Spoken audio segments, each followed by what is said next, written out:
Hi అండి. Lining అవసరం లేదు, డైరెక్ట్ స్టిచ్ చేసుకోవచ్చు. అంత థిక్ గా ఉంటుంది క్లాత్. ఇది ఇది మీటర్ పీస్ అండి, చూడండి ఇలా వచ్చేస్తుంది. మీటర్ పీస్ షిబోరి ప్రింట్ లో వస్తుందండి. ఇది మీకు ఫ్రంట్ సైడ్ అండి, బ్యాక్ సైడ్ చూడండి ఇలా. కలర్ ఏమీ పోదండి, దాదాపు వాళ్ళు షాప్ వాళ్ళు పోదని చెప్పారు. ఎందుకంటే ఈ మెటీరియల్ అనేది ఇప్పుడే వచ్చిందండి, ఫస్ట్ టైం తీసుకొచ్చాను నేను. ఇలా ఇదంతా ఇలా వచ్చేస్తుంది. హాయ్ అండి, హాయ్ హాయ్ మమిత గారు.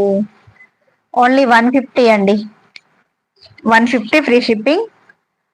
నచ్చినట్టయితే ఇది స్క్రీన్ షాట్ తీసుకోండి. మీకు ఇలాంటివి కావాలి అనుకుంటే ఒకసారి ఫొటోస్ సెండ్ చేయండి అని మీరు హాయ్ అని మెసేజ్ చేసి వాట్సాప్ నెంబర్కి పెట్టేసేయండి, నేను ఫొటోస్ సెండ్ చేస్తానండి.